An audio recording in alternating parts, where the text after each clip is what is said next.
I'm going to build it out in a single file. So again, we can have discussions around whether my file structure is the best that it can be. We can have that discussion if we want to. We're just going to put it all in the same file because it's going to be easiest for all my input things that I need to do for it. So I'm going to create a context for this talk. Not because I'm going to use it like across multiple components per se inside of this particular demo. You can imagine that, you know, somebody or some other component in our system will need to know if somebody's authorized or not, right? They'll need to know things about the person's authorization. So instead of embedding it into the component itself, I'm just going to make a context right off the bat so it can be shared all over the place. Cool. Works for me. So what do I start typing here? Import React. That's right. So now your snippets. It's the fun line that we. Can you add snippets in CodeSandbox? What's that? Can you add snippets in CodeSandbox? The VS Code that you have in CodeSandbox is like the same exact VS Code that runs on your desktop. It's just a browser version of it. So you should be able to. I haven't played around with it enough. I really want to. You should be able to just drop your snippets and settings and everything in CodeSandbox. It should just work. If I hit Command P, I get this. No. If I hit Command Shift P, I get this. And if I type snippet, preferences, configure user snippets, and I'll send them in JavaScript. You know? Yeah, looks like it. Looks like it. Fresh is right. There are certain extensions that are built into VS Code that will allow you to hook up all of your VS Code settings and store them in a GitHub gist. And then what you do is you take that gist link and you just drop it into the extension on whatever machine you're using. So you might be able to really quickly set that up on your local VS Code, get that gist, and then just drop it into this CodeSandbox and all your stuff in there. It's something I've been meaning to get set up, and I actually did get it set up, and then I just stopped using it for whatever reason. Before we set up, I don't know why, but that's the problem sometimes. Hey, I'm going to pull in React cookies. It's just a nice little package that I can use to manage cookie state. So I can just manage my cookies. It's because, recall, cookies, it's just a string, right? It's just a string. And so what I have to do is I have to do all this business of like parsing that string into an object, or really what it is it's a semicolon delimited string that has certain information sometimes, and so it's just use somebody else's package instead of trying to manage cookies by yourself. And I'm going to be creating a context, so I'm going to export a login context. From where? How do I create this context again? React create context. This provides me access into the API. I'm going to do this so that I don't forget, because I know I've been doing that lately. We're going to make a login provider, right? We're calling it a login provider because that's kind of how somebody needs to get access to the API or whatever it is that we're using. We need to log in. And upon logging in, we should then be able to get all the information we need for that person. So we're going to make a React component. I'm going to make a constructor. I'm not going to use any hooks for this demo, but I think it would be a great exercise to think about while I'm developing this. What you could do in this context to manage state better than using class component. What if I said, as a requirement, login provider must be a function component? What would you do? What would you do? No. Now we get someone. Yes. Oh, yeah. 5 points to whoever figures out how to fix that. Am I just taxing? I need 5 people. 5 points for critical. User I'm sure he said that. 5 points. Yeah. What was that? 5 points to students, beer for tea. Yeah, that's right. There you go. No. No, so it's 5 points for school. Here we go. So now what do I need to do? Well, I need a render, right? No render. And what am I going to render? Well, I'm going to return the login context.provider with the value state. So I'm going to make the decision that whatever I want consumers to use, it's just all going to be available in the state function itself. So if I create any helper functions or something, I'm going to put them in the state. And then what goes in here? Kids. This stuff, prop stuff, sugar. The kiddos, can't forget about the kids, right? Don't forget about the kids.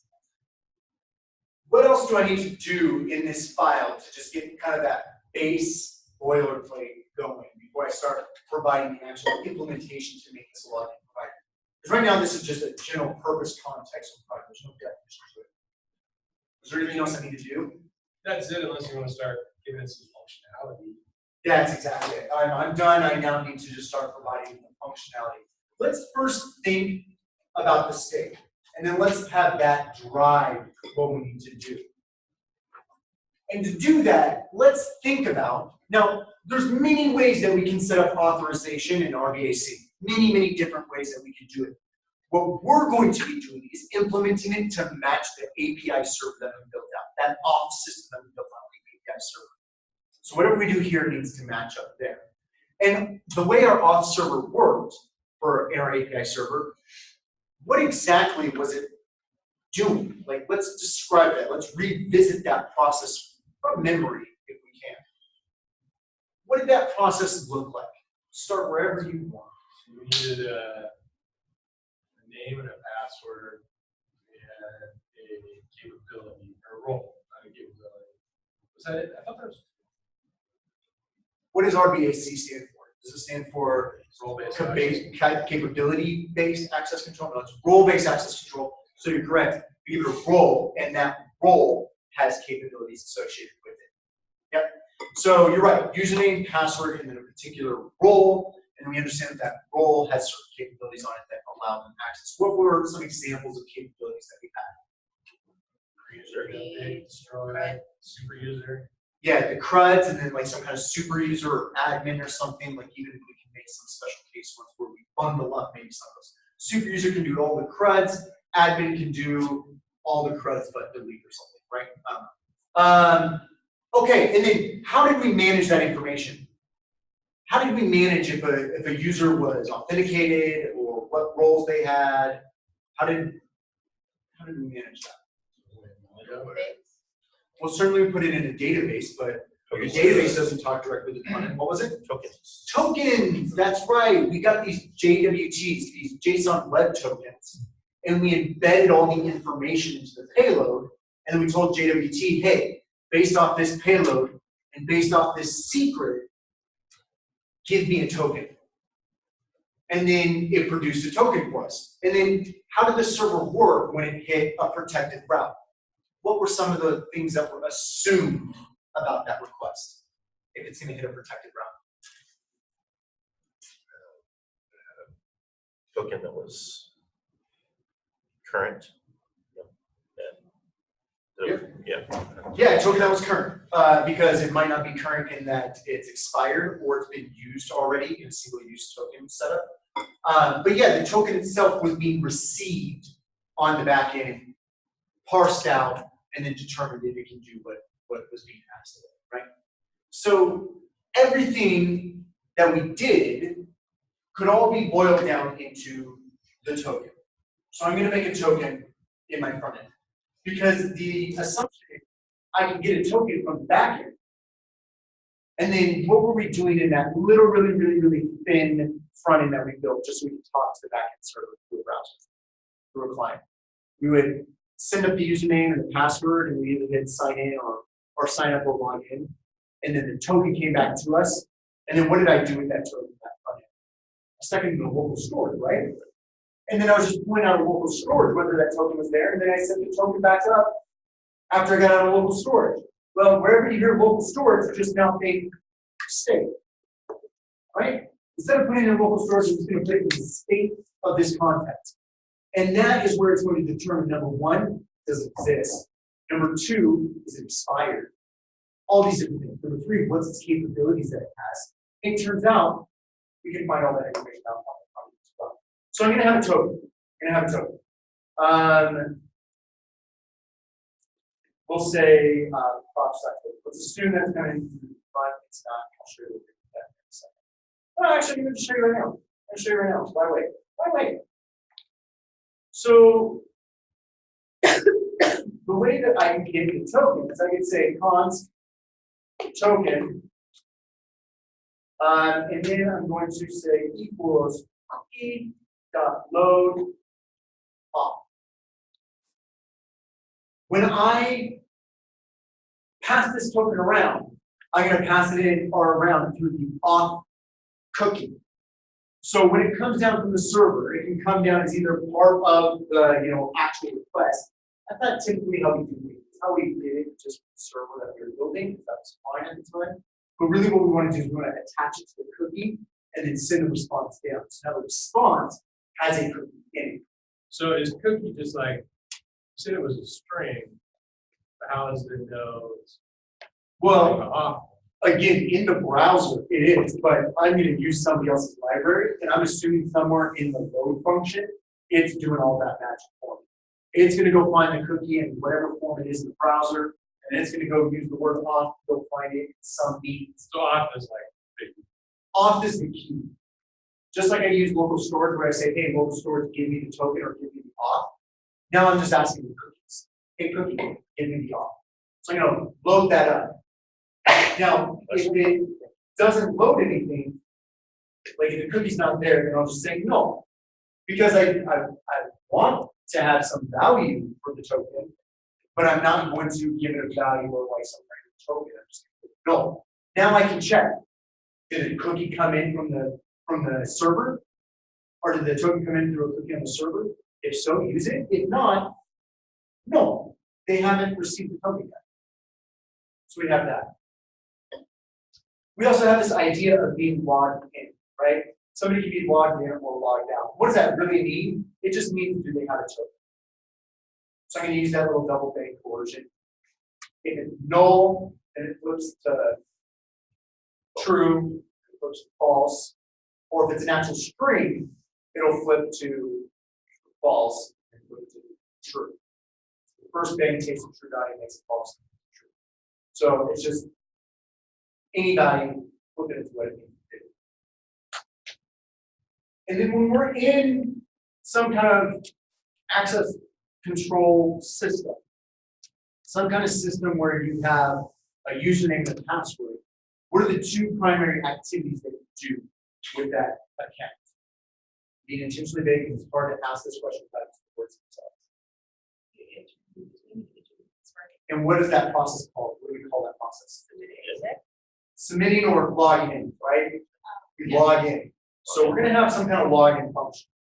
We're going to have to handle the login process somehow, right? You're right. There's going to be a form, it's going to ask for username and password, and submit. So I'm going to have to log in.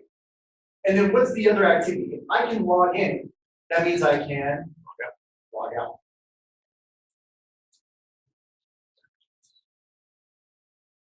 Yeah. Oh, it's just the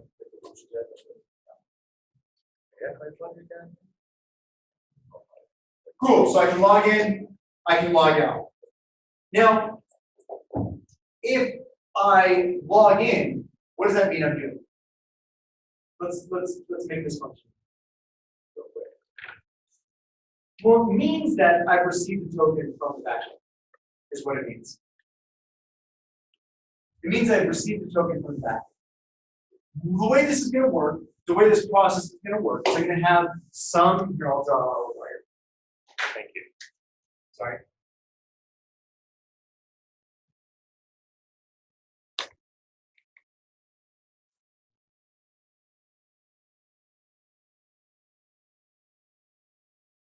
I'm going to have some forum.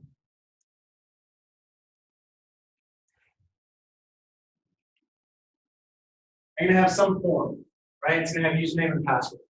And what's going to happen? Well, on click, what should this do? You don't have to describe in code. You can describe in just English. When I hit the login button, what is it that I think that this form should do? Run that login function. It might run this login function, but again, I don't want to talk about code. I want to talk about in English, if you prefer. What is it going to do? Describe its behavior. Describe what action it's going to take. Tell me, what is the on-click of this login button? It's going to take the username and the password. Correct. It's going to turn them into a token. Not gonna turn them into a token, but it is gonna do something. Actually, what it did. Check to see if there's a valid token. Sign Check. sheet. Or maybe not sign, we don't have that token. We don't No, have, See if but there- we're We not- don't have a token yet. We're working with, we don't have a token. oh, we don't have a token. There you go. What was it again? Repeat the class. Gotta hit the database. That's actually the user in the back with the right password. Why don't you base on the files now? Yes, you're absolutely correct. We need to determine if that username and password exists in the database. At this moment in time, do we have access to the database? No. What has access to the database? Server. The server does. That's right, the server does. So what's login going to do then? Document server. It's going to talk to the server. It's going to send the username and password up to the server. So I'm going to make some kind of maybe fetch or super agent or Axios, right? I'm going to make some kind of HTTP request up to the server providing the username and the password. Let's think back to our server. What does our server do when it receives a username and password during sign-in? Somebody's trying to sign in or log in. What does it do with that username and password? Kind of already said it. Checks to see it from the database. What are the two results that we can have? Yes or no? Yes, there, or no, it's not in there. If no, we won't worry about that right now. If yes, what do we do? Yeah, token. We Token. generate a token. And then what do we do with that token? We send it back to the user. That is correct. We send it back to the user. When we send it back to the user You're trying. as a cookie. Well, Going back forward. return response No, because it makes sense when you drop it. with token in. So we're going to on-click, send up the username and password using fetch or super agent or access some HTTP client, and then it's going to return a response with a token on success. Just going to focus on that. Right now. Let's just make it work. Are we talking about cookies? We talked about cookies a little bit on the back end. I mean, I just don't. I don't know where they lay it for, but it's fine. We can move on. no. No, yeah, we don't know This is about kind of it, critical. You understand how they. Yesterday's, I think it had cookies in there, so I remember seeing Yeah, it. React. What are these things doing? Like, I don't know. Because I think when I was messing around changing those files, it was like cookies. So I was We like, had a oh. reading about cookies. We didn't necessarily bring it to the forefront of our discussions or lecture when dealing with the server per se. It was kind of like, hey, here's the cookie set down. And then we never really had to deal with the consequence of that, which is what we're doing now. Right? We just said, okay, send the cookie and that's it. Here we are. Let's look at the cookie and see where it's going. It's an HTTP cookie, is a web cookie or browser cookie. It's a small piece of data that a server sends to the user's web browser. So it's a way for a server to store data on somebody else's computer. That's another way we can say that. Cookies are mainly used for three purposes: either session management, hey, log in. That sounds really easy to us. Personalization of feeds or track users' behavior. So when we look at the cookie, this is what we do. We do a cookie name and then a cookie value, right? Key value pair. And then the way that the cookie is done is you say in the header, you're going to set this cookie and set that. And then the way that the cookie looks on the other end is like this. So you have cookie, and then you have the cookie, and then a semicolon. And then you have another cookie. So that's just a string. So if we wanted to, I mean, I encourage you to build a cookie parser. Like that's a really good exercise to do is to put on a parser, where you go and get the cookie, and it's a string, so you got to split the string on semicolons, and then we go through each item in that new array that we get, and we split on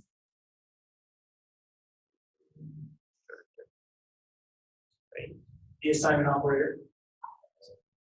And then after we've now done that, we should have an array of tuples or an array of mini arrays that have only two items each. And what's the first item in one of those inner arrays? keep from one of the cookies and look at the second item in the array, it's the value of that cookie in the cookie's string. Again, that's what this is doing for us. That's what this is doing. But obviously, there's a lot more error checking, and there's also this idea of expiration dates. We can have expiration dates on our cookies. That example didn't show the expiration date. We have to do a bit more parsing magic for that. This is makes more sense now. Cool. Sorry about that. Should have had. I should have made sure that there was a basic understanding there. That's all. So this is the state that we're going to manage for our authentication system. We're going to have a token, which is going to determine if we're logged in or logged out. And we're then going to have the ability to log in and to log out. So again, I ask, when we are logging in, according to the state that we've produced, according to this state, how do we log this state in? What do we do?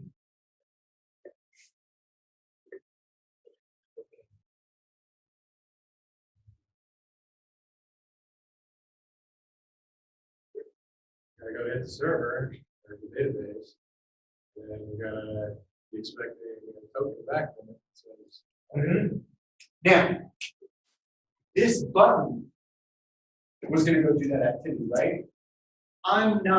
Turns out, I'm not going to build an event for that here. I'm going to build that in the component that does it. I'm going to build that in the component that does that, because in that way, this login button can be tied to the server, and my auth context can be general purpose. It doesn't matter where that server is, what its API looks like, what it's doing to send the token back or any request, what its endpoint is, what the type of method is, right? I'm going to build all that logic into this device. you could have like 3 different logins, log in different ways. Yeah. What does that sound like to you in your head? To me, that sounds like OAuth versus our own custom-based login version, right? I have the login for the username and password, and I have a Google OAuth, and I have a Facebook OAuth. What's the commonality between all of them? It gives me a token or it doesn't. So that's what I'm going to manage right here in my auth provider or my login context. Because that's what's globally shared across all of my login methods. But each individual one is going to have its own implementation of how it's going to attempt to log in, where it's going to send that request. So with this context, we're already assuming that we have to. There you go. We figured it out. We're already assuming that the login process of talking to the server has completed. And at this point, we need to make it so that the context believes that it has logged in. How do we make this context believe that it is logged in? We get a login function, and it's providing us a token. What should I do with that token? You need to run GWT verify on it. We've already done that. That's already Already done. It's assumed. It's already, at this point, it has been determined this user is logged in. So how do I actually make React appear or show them that they're logged in? The server already confirmed they're logged in. That's the server's job. Now the server gave us a token, and we have to tell the React application it's logged in. The way I built it out here, what should I do? Dia said you save the token. That is correct. That is absolutely correct. I'm going to say cookie.save the log token. I want to make sure that that gets saved in the cookies. It's been verified. Whatever means I've received this token, let's make sure the cookie is accurate. And then what do I do here? Well, then I need to say this dot set state. I need to set some state. Well, I'm obviously going to have the token, right? That's what I'm going to say. And then logged in, I'm going to put it's true. It's going to flag that's true. That's how I tell my React application whether somebody is logged in or not. That's it. That's it. That's it. The questions of how do I get the token? How do I make sure the token has the access that it's supposed to have? All of those questions have nothing to do with whether they're actually logged in or not. And the way that I develop this context is to say, look context, you get a token. And if you actually have a token, congratulations, you actually have a token, you're logged in. If you don't have a token, then you're logged out. That's its initial state when it starts up. And then I manually choose at specific events whether to tell it it's logged in, or what do you think the next thing you're going to do is? Log out. We're going to log out. That's right. That's the other thing. Log out. So let's build that function. Try this. Sorry. Oh man, that sounds awesome. It's being removed. Oh, eat the cookie. Like that. Oh man, that would actually be such a better API. Oh my gosh. If it was, Like cook the cookie and then like make the cookie. yeah, you would bake the cookie. So cookie.bake and then cookie.ease. Yeah, please build it, right? I would use it every day, every day. All right, so yeah, we're gonna first remove the cookie, and then, well, we're gonna do this, right? It's the same thing here. We're just gonna flip this now to false, because we're logging them out. Do we want to delete the cookie out of state? No. Probably not. Probably not. If you don't want to, just whatever token is given to us, which actually we don't. Maybe delete it out of state after a certain amount of time. Need the token. And actually, we can delete it because think about it. If we're going to log them out, the only way that they can get back in is if they log in, which is going to require them to what? Is it gonna overwrite this? Right, it's going to go chat with the server. And then once it goes into the server, then what have we already determined? It's going to send back the cookie.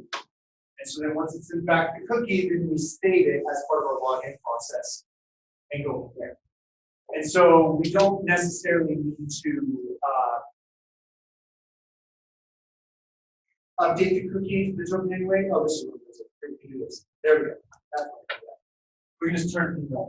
We just delete that token out because it might be that we're running after a single session or single token operation. So we just want to remove that out really quick. It's also something where, if they haven't used that token and it is a single use token, clearly we've made a decision on our server that while we have protected routes, we want to take even an extra level of security to make these tokens single use so that if in the event they leak, it's possible that it won't actually be bad. It won't impact us. And so we have this concern about leak. So we just say, you know what? If they log out, delete token. They don't get to use it anymore. Let's go get a new token from the server. We can do that. We can do that. So just log out, log in. Hey, check this out. Set log in state. Right, and then logged in. What is let token equal the is what happened there? That should be on the wall. It's got fucked off. Careful with that when you logged in, and now I can do this dot set login. So this dot set login state. What is this going to be? False.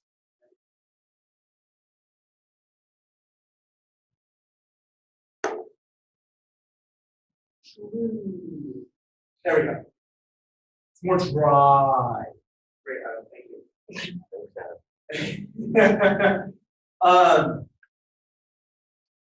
I'm going to beat this up a little bit. So here's another thing, is that there's this idea behind a query string. And there's this idea behind the location inside of the web API of a browser. The location interface represents the location URL of the object it is linked to. So what this is saying is that this is just the URL. It's the URL itself. That's how you gain access to it in the front end, is you use the word location. That's it. So in our code, I can just say const location equals location.search. What is location search? Is a DOM string containing a question mark followed by the parameters or query string of the URL. So modern browsers provide URL search params and or URL dot search params to make it easy to parse out the parameters from the query string. There might be times that I send this thing in through the query string. Where the query string comes in, I've redirected the user somehow to a URL, and so that URL fires up at our address where our React app is deployed, but it's just going to come in with things like, oops. Uh-oh. Where's that URL? All right, there it is. Question mark, token, equals, glorp, right? I may want to redirect the user in that way. So the way I'm going to do that is I'm going to say const query string equals a new URL search params. And I'm going to provide the location.search. That's how you use that. It's going to give you this little red squiggly here because Code Sandbox changes the way it works with globals. It's like, oh, I don't know what location is. The location is globally accessible within the browser. It's not capital location. No, it shouldn't be the capital. It's a lowercase. There we go. Location. Right there. So if I console.log, I can't really see all that well.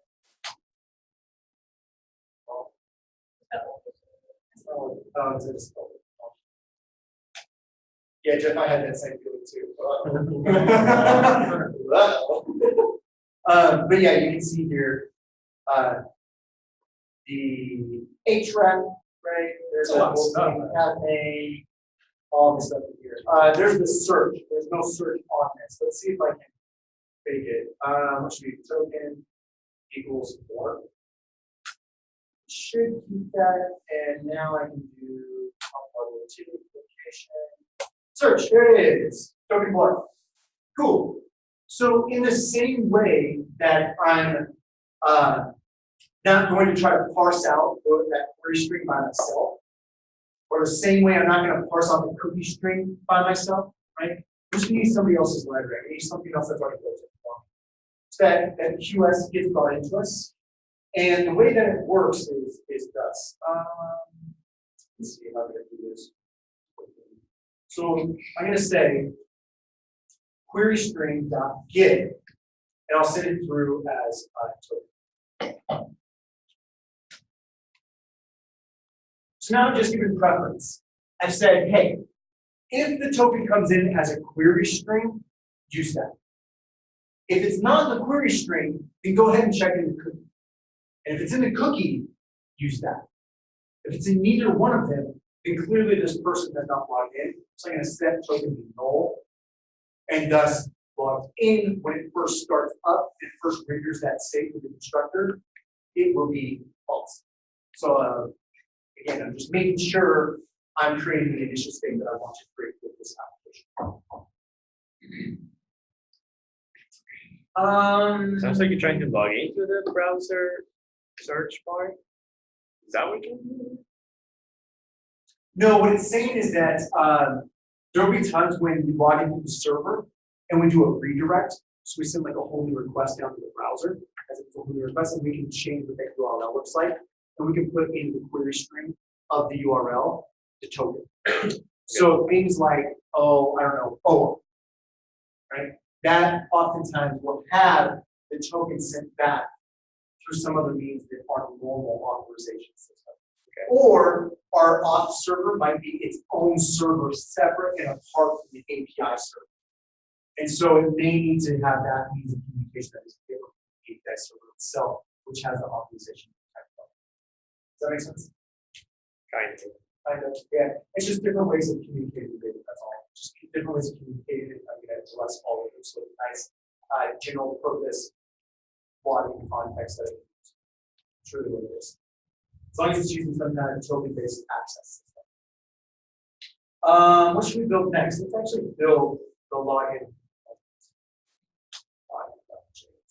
Here we go. I'm going to import React from React. I'm going to import the, did I do my, so there's the export default here. So I'm going to export the log, I import log context. And then I'm also going to import super agent from some kind of HTTP method. Const API equals.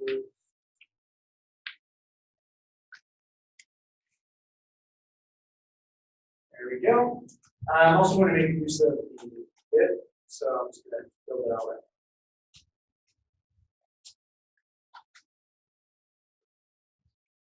right. Could you drop that JS 401 address into the API there?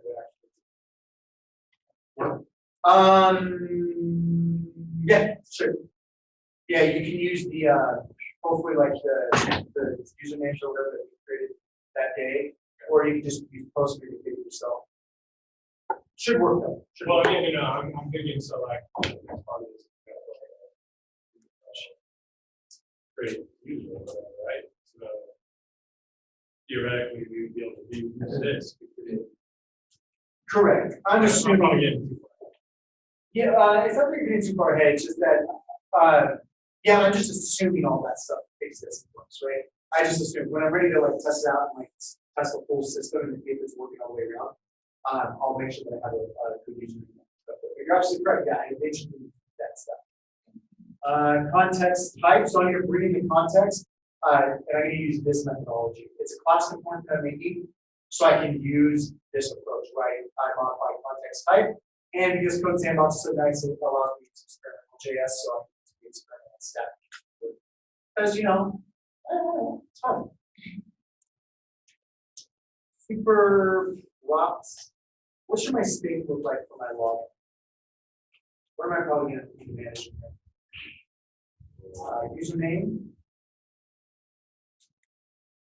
and a password. Again, I don't need to keep track of the token or whether the person is logged in or not, because what this login component is going to be is the form, right? It's the form. And what is it going to do? It's going to take, it's going to be, if it's a form and it's a React component, it's probably a control component. So the username and the password are going to have on-change events or an updated state to the appropriate property for that. And then I'm also going to have a button that allows me to do this process. Okay? And then because I have access to the context, when this returns a response with token in the cookie, what am I going to do? Context dot login token. And then if I had another button that said log out, what am I going to do? Context dot log out. And that will manage whether they're logged in or logged out. And now what I'm building here in this component is, how do I get the token? How do I get the token? So let's do this. I'm going to render some JSX. We're going to make it class A. Oh, we'll set it to the So, if condition this dot context dot logged in.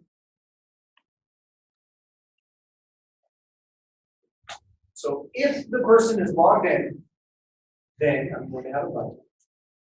And on click, what am I going to do? This dot context. Context dot log out. I think it's just what we call it. Yep. I'll hopefully put it in the notes. Log out.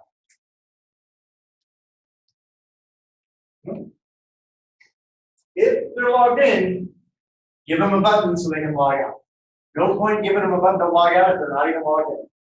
That makes sense. Now, the other thing is that, you know,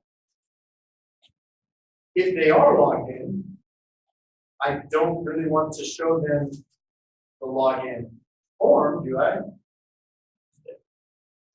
Right? You're not constantly hassled when you're on GitHub to log in after you've logged in. You're not hassled on Gmail to log in after you log in. So if they're not logged in, that is going to be an indication that I'm going to present them a form to log in. But if they are logged in, I'm only going to present them a button to log out. That makes sense. Cool. So I know that I'm going to need to do an on submit, but right now we're just going to build out the form itself. So I'm going to create an input.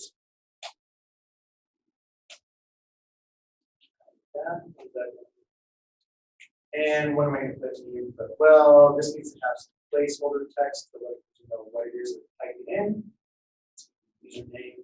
I guess what does that mean? And then we're going to do name equals username. Why did I choose this as the name? Did it for very, very explicit reason.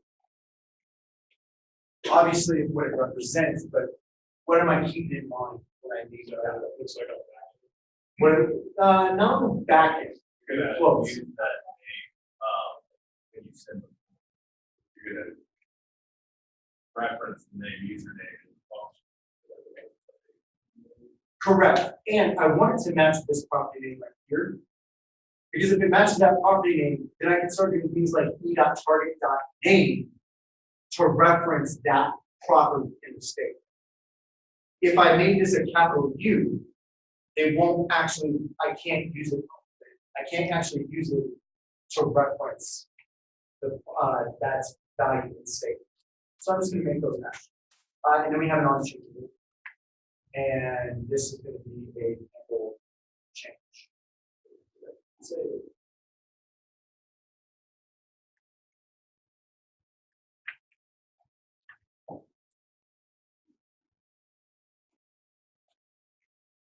second input field, and then what do we still need? Input of type submit the value of login.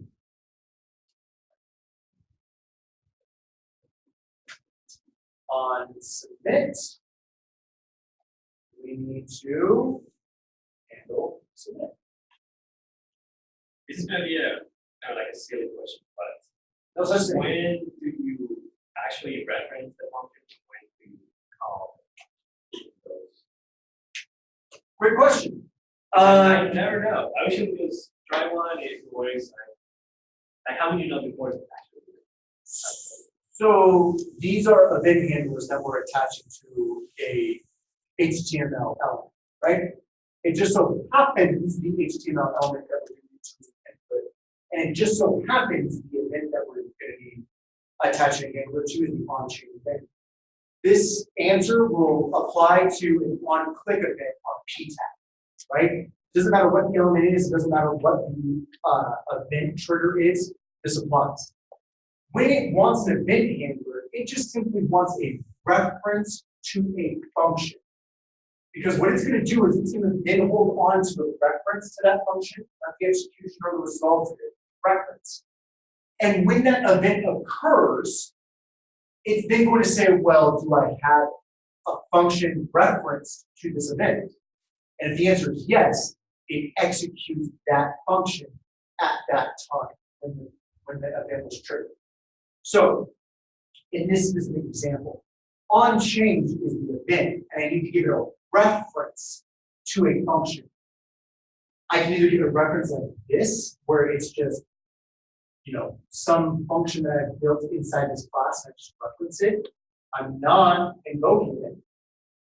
Or something else that we've seen is we've seen this.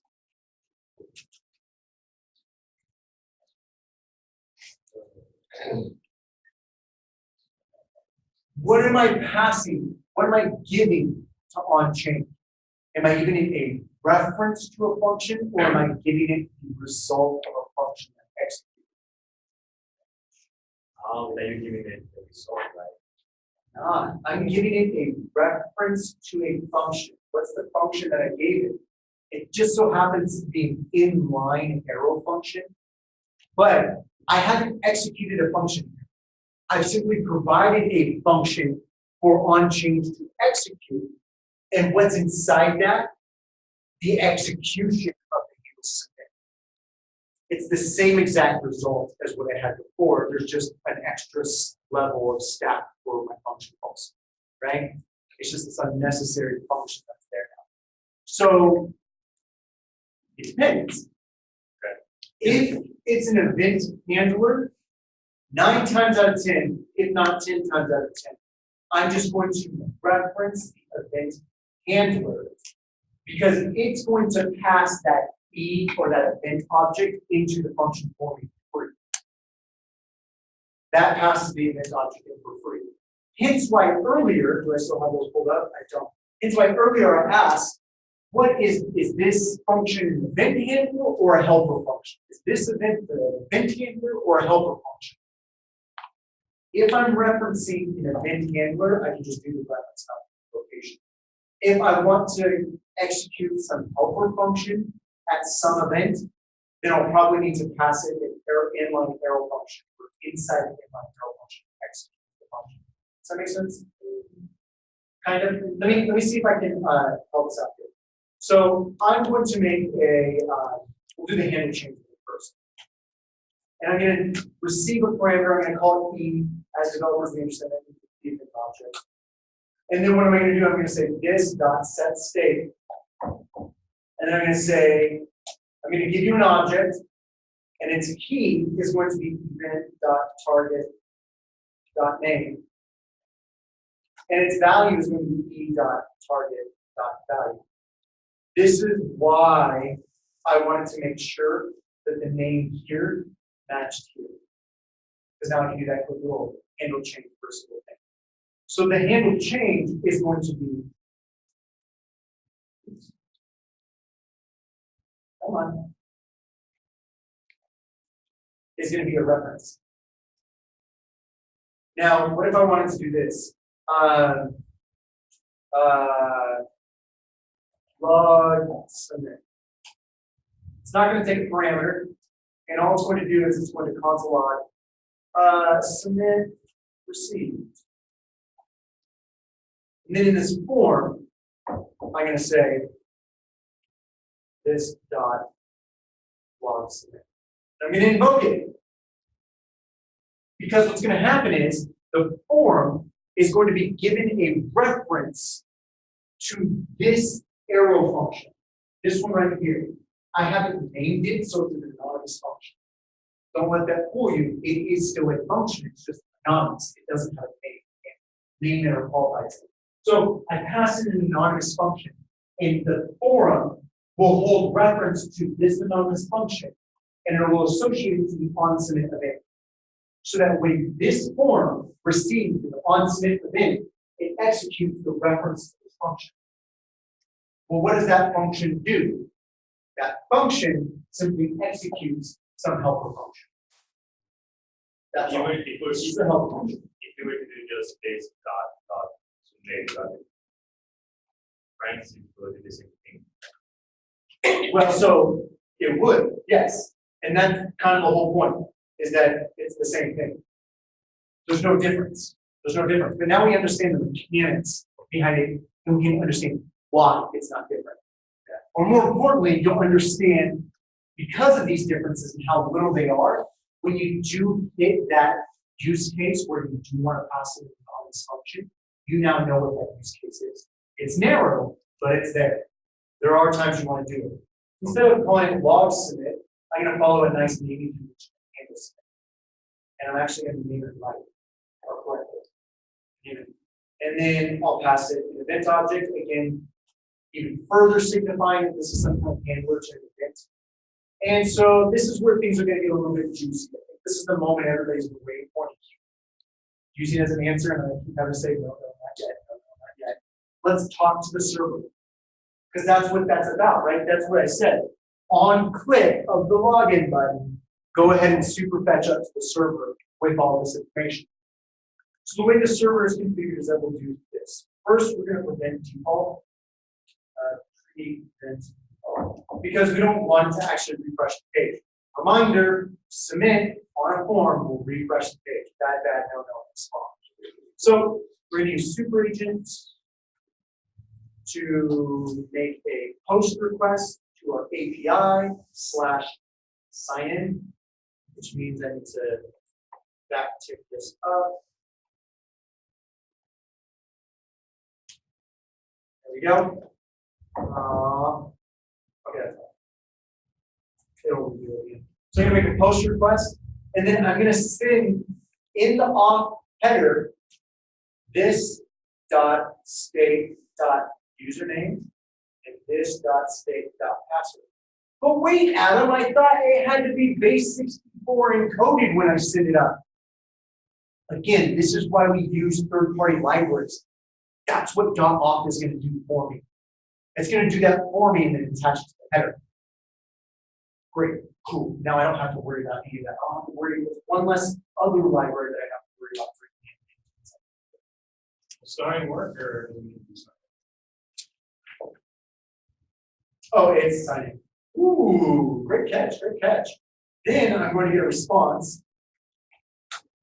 And what am I going to do with that response? Well, let token equal response.text. This, it is critical to understand, this line of code will change based off the way your server is delivering the token. That's why I'm putting the logic in this component and not in my login context. It's because it will change. The logic will change as the server changes. So this is very specific to how your server responds. Maybe your server responds differently to the token. That's where you implement it right there. Whatever means it's implemented, grab the token off the response. And then what do? This dot context dot login with the token. Because that's how I build my context. Is you just say log in and give me a token. And I do it. Log in, give me a token. I'll do it. Cool. And then obviously we are going to catch any kind of error, say error. And then we handle the error appropriately. Right now we'll just air it out to the screen. Just air it out to the screen. But there's probably a better, more robust error handling up there. Why don't we really fully dive into error handling? Why is it that we kind of dance and skirt around this? Well, they can just do whatever the error handling is.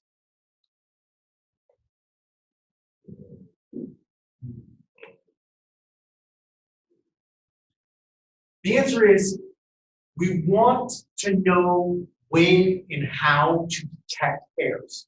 And line 35 clearly demonstrates to us that we know how and when to catch this specific error.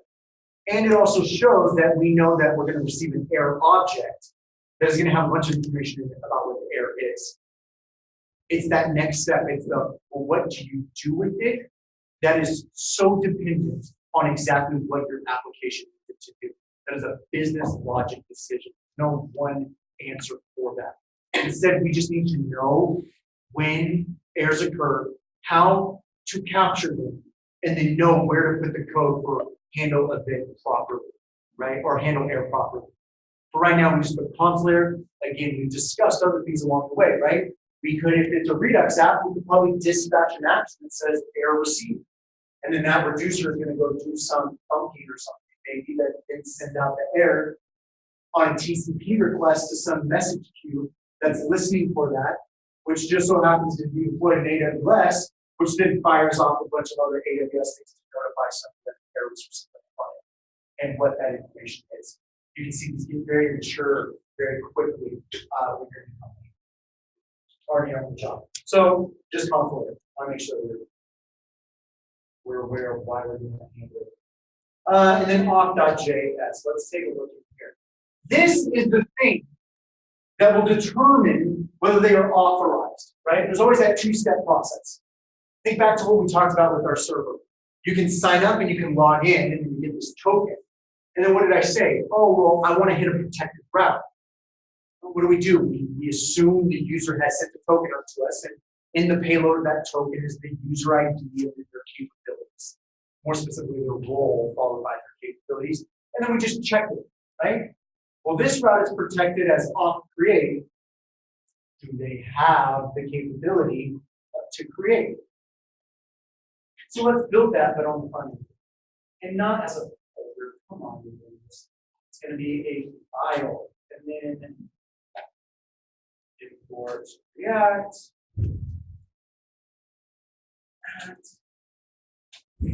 This is where we need to parse the token. This is where we need to actually ask, hey, token, can you do what you think you're supposed to do? There is authorization and authentication. They are not the same thing. Who would like to try to describe the difference between the two while I type out some code? Bit of a review from a few weeks ago. Authorization versus authentication. What's the difference? Let us ask the question.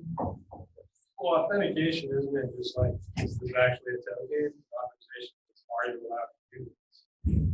Or is it not? Very, very, very, very, very close. It's not, is this a good token? It's, are you saying who you say you are? That's how we describe that. Authorization is, are you who you say you are? Authentication, or excuse me, authentication. Authentication is, are you who you say you are? Authorization is, okay, you are who you say you are, but are you allowed to do what you're asking to do? Right?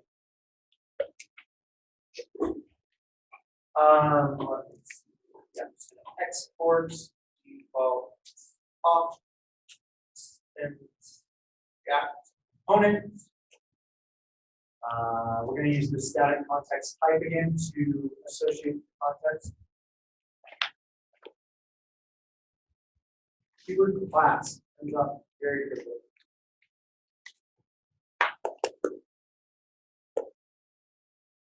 Sometimes you're too smart, but it's sandbox with VS Code, I should say. Render, return some JSX. So what are we going to return? Well, what is it that we're actually wanting to do? How do we want this thing to work? I'll tell you how. We're going to want this to work where, let's say I have index, and I have header, and I have main. Imagine, if you will. Imagine, if you will. I have something called, well, first of all, I'll have a login in my header. And then I'll have name. And then I can have,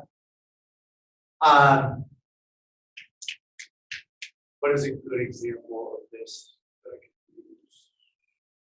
GitHub. What are the different pages on GitHub? Pages that we can have. We could be on like maybe a repo list.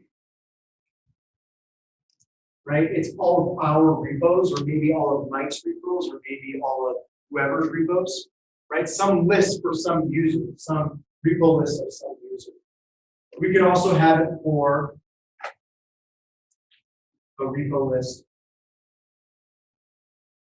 for orgs. We can have a repo view where we're actually viewing the repo itself, right? You click on it, you see the readme and everything. Side clone buttons right there. You know, and even within this repo view, what are some other things that we might have? We have the code tab, right? And then there's the PR tag. The PR tag. What's another one we have? We have settings or issues. Yeah, issues. I'm going to go with settings because that's where we can get a little bit of capabilities actually. Point is, this is all spread out all over the place in our code, right? It's all spread out all over the place in our code. What we typically end up doing is we end up creating what are called dashboards. And these dashboards are going to be equivalent in a spot to what we would call a page somewhere else. So we create dashboards. And so this would be like the repo list for user dashboard. And then this would be the repo list dashboard for orgs. And then this would be the repo view dashboard. And then within repo view, there might be additional, like just components. We wouldn't call these dashboards. These are just the components of the repo view. Or maybe it is. Maybe we can call that an additional dashboard that has all these components. The idea is we just have these containers, right? These containers that contain all this different logic or activity inside of our application. What if I wanted to make it so that in order to access this, you had to have role A. And then in order to access this, you have to have role B, right? And in order to access this, you only need role A. But if you want to access the settings within the repo view, you need role B, right? We can start attaching at either a dashboard level or even at just like a little component level. We can start attaching or associating certain roles that would have access or capabilities that would have access to these things. Okay? So how can we address this? How can we handle this? Well, I need something to check. Is this user of this role? Is this user of this role? If somebody goes and tries to access the repo list for an organization and they don't have access to that, they do not have a role to do, what should be the result when they try to access this? Maybe a pop-up message or just don't show it. Just don't show it to them, right? Same thing here. If you've ever noticed when you're in repo view, if you don't have administrative access to that repo, you don't get a settings tab. It just doesn't show up. It's not like you can click it and it gives you an error message. It doesn't show up, right? It just doesn't show up. Have we done this in our React code before? Yes. Well, yeah, because we've shown, we toggle certain components off and on using that if component based off of condition. So we could, I guess, say, if user is role A, show them this, right? And what does that if component look like? Well, it receives a prompt as some kind of conditional, and then what does it render? The children. It's expecting that we have an opening and closing tag on the if, and that we're only going to render the children component of that if the condition is met. Cool. Now that we have that understanding, watch this. I'm going to say let OK to render equal false. If condition OK to render, create a div and say is dot props dot jump.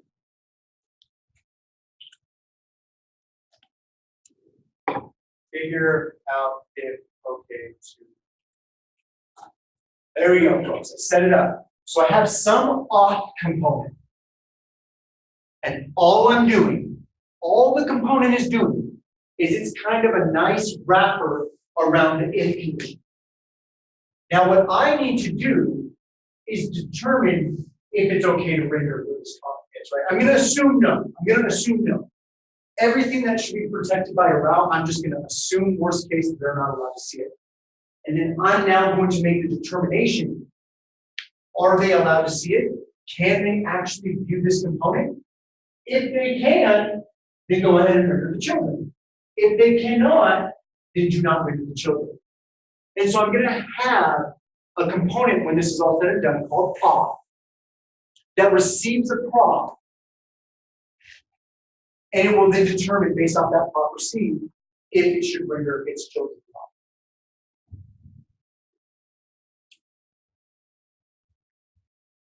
How does that sound to everybody? Listen, okay? Let's do it. We're going to run through this real quick. I'm going to try just because JWT is going to be used, and that will throw an error. So I'm going to make sure that I catch it if that is the case.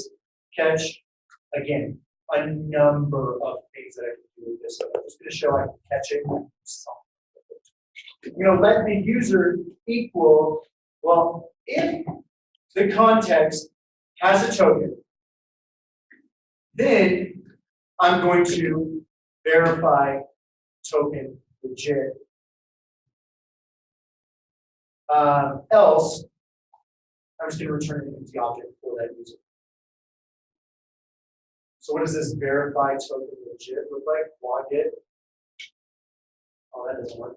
I was hoping maybe just that. So what do I need to do here? How do I need to know, or how do I look to see, is this a good token? Can this token be used? Verify.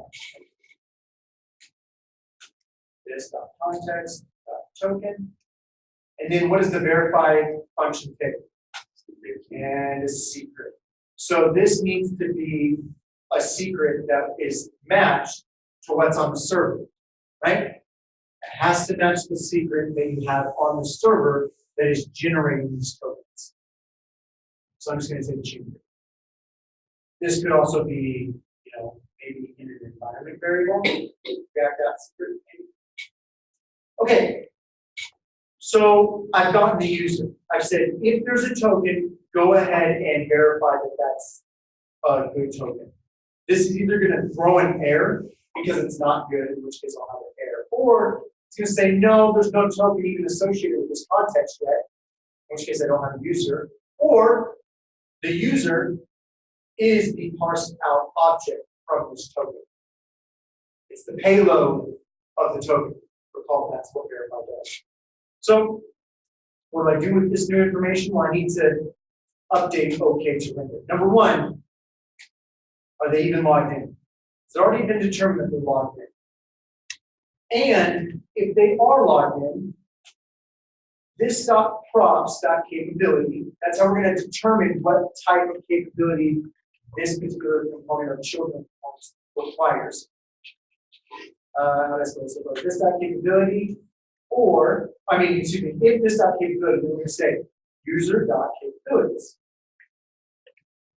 Okay, wait, one. Oh, yeah, that's good. Includes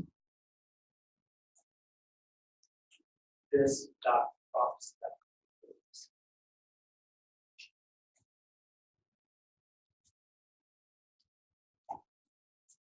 And then I do this false. I had this true in my demo, but I wonder if I did that wrong. We're going to take a thing. So if you have capabilities and there are capabilities. No, excuse me. It's saying when would the true be returned?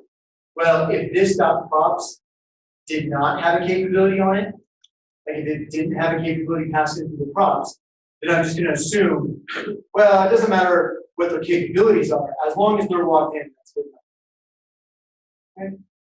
As long as they're logged in, it's good enough. As long as they're logged in and there's no capabilities, let them do their thing. There we go. And that's that. How do we actually use these things? How do we actually use these things? I'm going to come back over to app. And we're going to come in here and I'm just going to make some just kind of components and we're going to play around with it a little bit. So I'm going to have the off from components off. That's the actual off component itself that I just created.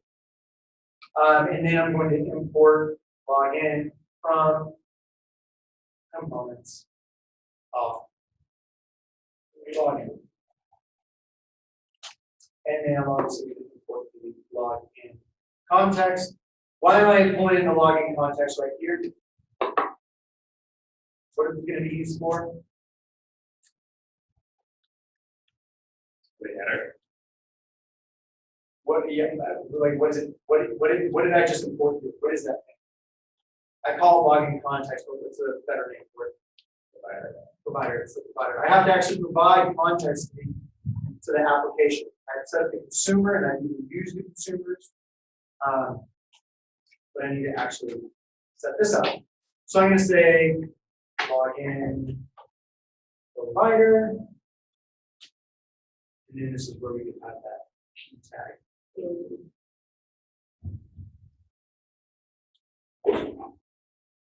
See, we have the errors right now. We got a problem, so that's not good. Oh.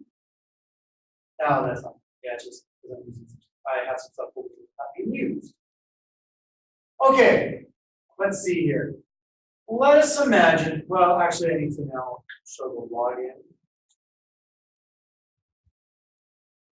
Hey, there it is.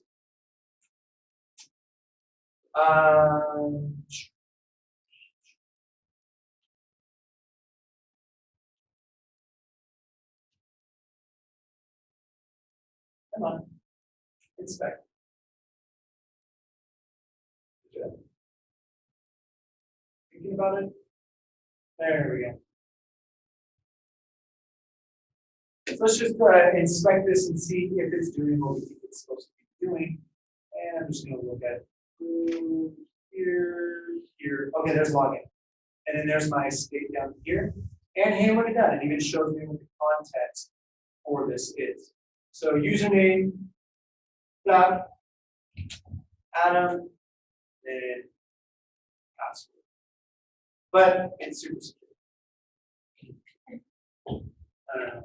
Right? So we see that, and then I don't really have this hooked up yet, so this is gonna freak out. Oh, why did it do that? That's not good, right? Should it have done that? No, it should not have. That is future rest. Didn't we build it in? Didn't we say prevent default? Just make sure I didn't accidentally do something. Yeah, no, it's definitely refreshing the page. Let's see what that login is all about. We prevent default. Come on now. Check the code. It's not necessarily the prevent default. One of the things that this knockout sandbox is if you have an error that it's not recognizing, that's what it's about. So there is a problem somewhere, but it's not necessarily. Oh, I see what you're saying. Yeah, it's totally possible. Again, this is where we're starting to recognize, yes, code sandbox is a lot more seems to be cool, but Like this is the behavior you get when it's mostly right, and there's like something small somewhere, and it makes it. It's very annoying because it's almost impossible to track. that is super annoying. I'm assuming what the problem is that I'm sending out that information. Still, I'll have to take a look at that later. Let me at least get the rest of the demo built out, and then we'll start looking at troubleshooting this. Imagine, if you will, I had some link that was for editing. I wanted to say, hey, this person can edit. What would I do? Well, I'd say return, and then what would I return? Off, right? With capability set to update. And then within here is the code to edit. And then the same thing, I can do something like, oh, instead of edit, maybe it's delete.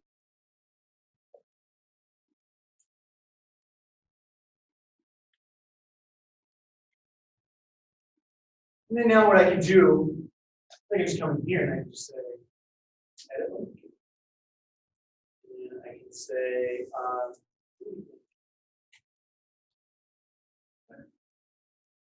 just now, if I'm building a component and I want to protect that component, just like when I'm building a route and express and I want to protect the route and express, I just put that off in the definition of that route. You know, router.get some path, off with the capability, and the handler for that. Same thing here. That's what I'm doing. Is I'm just saying, hey, I need an edit link and I need a delete link. It itself will determine if it needs to show and render itself or not, the way that we built this out. Because auth is going to try to render, and so it's going to try to mount the component and do all that process. As part of that, it's going to look at the capability of update. It's going to look at the token to see if it's there. It's going to look at the login context and see if it's logged in. It's then going to see, does this token allow this capability? If all of those things pass, then whatever children we give it to auth will render. If one of those fails, if we're not logged in, if the token is bumped, if the token is legit but doesn't have that capability associated with it, now it just doesn't render. So you can imagine what these might look like in our code, right? I want a dashboard of repo list users. We put that down there, right? We'd say, hey, return the dashboard for repo list user. Inside of that, we could go in and find out there's probably an auth component surrounding the entire thing. That's the top level of it, is the auth component with role A or whatever it is the capability. And we can either do it for entire dashboards, or now the way we build this out, we can do it for just components within a dashboard. And because we can make it so that auth, like, here we go, let's do this. Let's say we have a read link. Return some JSX. And what is auth going to have for its capability? Nothing. Because that's how auth is built. If the user is logged in, and if this returns false, we're just going to return true. So it'll be logged in true, but capabilities was false, therefore we return true altogether. Hence, read link only requires you to be logged in, but it doesn't matter what your capability is. You can do whatever you want. You just have to be logged in. This is the power of role-based access control, is that we can determine just if you're logged in, you get access to all these things, but in order to get access to this, or to this, or to this, or to this, you need to have certain roles associated with your account. And because of the way we built out our login context, and the way we built out that auth component, it's general purpose. It can be used anywhere throughout our entire application. Here's a really good example of when context becomes very powerful. Can you imagine? We have to have it way up here, right? Because login is where the logging in is actually taking place with the token stored. So this needs to have access to the state for the token logged in. And if this also needs it, well, what's the most common ancestor to the two of them? Application state. So we'd have to put it up at the application. The application would have to know that, and therefore all the components would have access to it. That may not be what we want. That may not be what we want. Instead, we can just litter in the context where we need it, where we don't need it, and then we can, if we put it around there or put it around index, we can now just start pulling it in where we need it. Maybe, yeah, all components have access to it, but only this one, this one, and this one, and this one are actually consumed. These are the only ones that can actually like truly access it. This component, if it doesn't have the login context associated with it, even though it's at the application state, it's only context. So it can't access it because it doesn't have access to context. If index had a state object, and I was just passing it down through props, eventually this might be able to gain access to it. We don't want that. Same with Redux. If all of a sudden it attaches itself to the Redux store, you might be able to start dispatching actions that it doesn't need to be dispatching because of the way it was designed. So this is how we can implement authorization and authentication, which again, read link only requires you to be authenticated. Edit link and delete link require you to be both authenticated and authorized. I want to make that distinction because a lot of people refer them as being the same thing. Again, we're at that time of day. How do you sign up? Well, again, we didn't do that, but you can imagine what that process looks like, right? You can imagine that there's going to be a username and password and email field or whatever else it might be with some submit button. And what is that submit button going to do? It's going to, on click, send a super agent request to the server at the appropriate address. And then you have to ask yourself, well, what's the response to that going to be? Well, it's probably going to respond with the token once they've signed up, right? So let's look at how we handle that for the login. It would be the same thing for the sign up.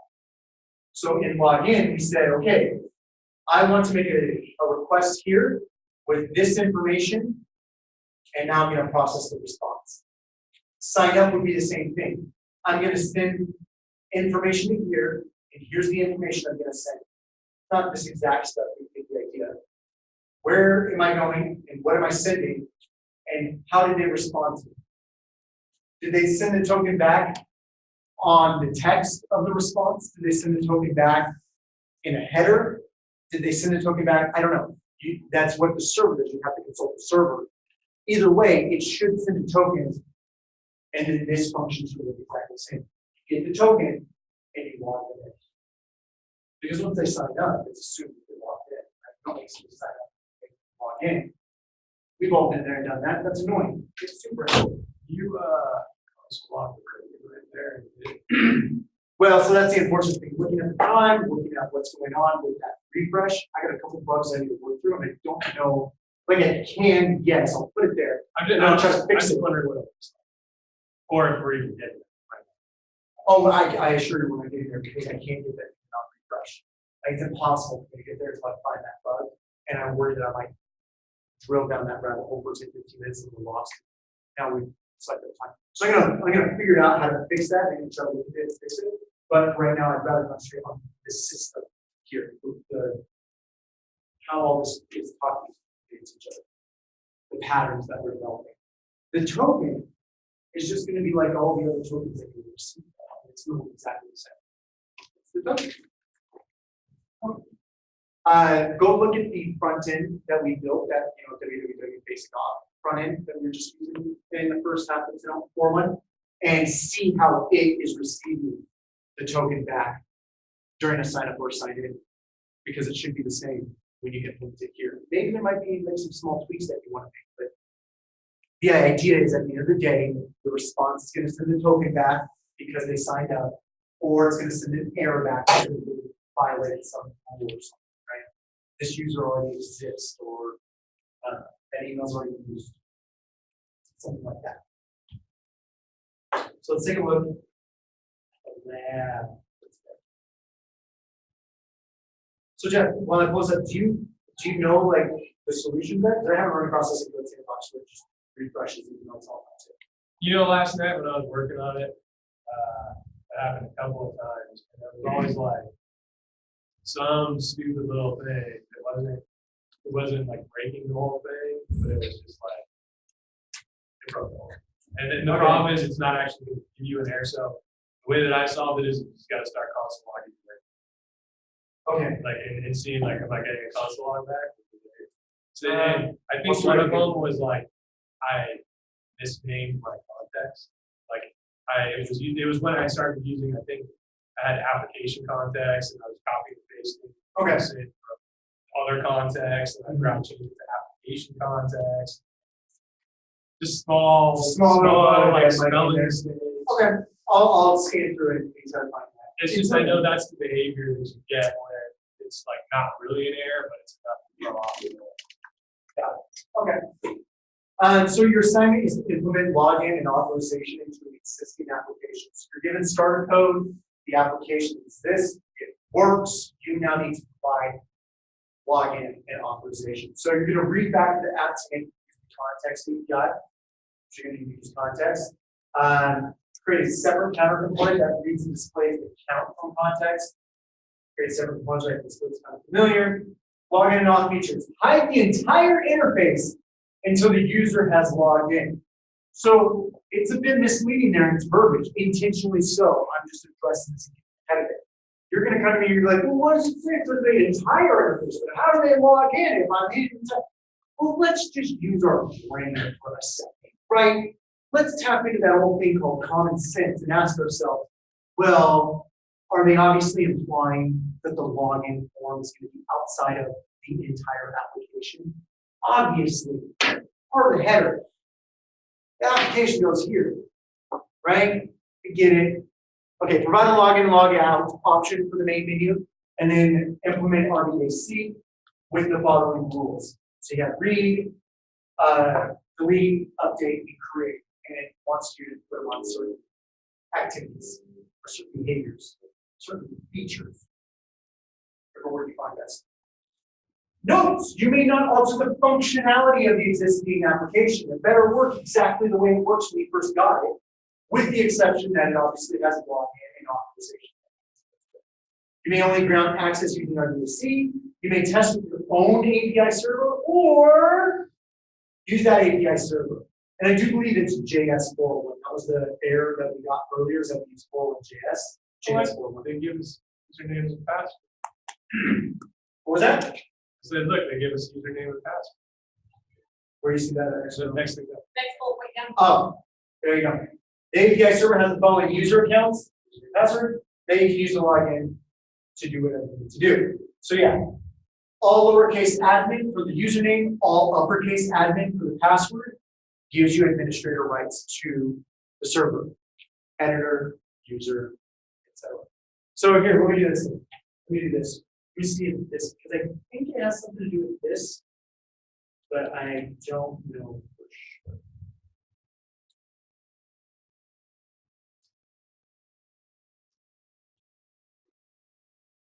No try. And then, still refreshing my pages. Shoot. I'll keep looking into it and figure out what's going on. So hey, at least this time you have some username and passwords to use. So again, you're going to use Code Sandbox to pull in the starter code, and you're going to refactor this thing, and then you're going to add in role-based access control, the login, and the logout, which we didn't implement, but we talked about what that might look like. And I set up the context to facilitate that activity. You just have to implement it. And today's Thursday, so what does that mean for code challenges? Mocks. Box. Hey! 1 week. Our finals. Take these mocks very, very, very seriously. Be critical. Give that radical candor feedback to whoever your partner is for today. It's to their benefit. You are helping them by giving that radical candor to them. And they're helping you by giving you that direct feedback. Because you'd rather hear it from them than to hear it from me the day of. We should have done this 28 out of 40. Right? That'd be terrible. That'd be terrible. It's password failure. If you If you get there. It's Yeah. points. Is it 30 or 32? It's 32. It's whatever that percentage works out to, which I'm pretty sure is 32. Because 30 would be 75%, 30 I'm sure it's 80%. So as long as you get a 32 out of 40 on the whiteboard challenge itself, you get a pass, a full credit pass for the assignment.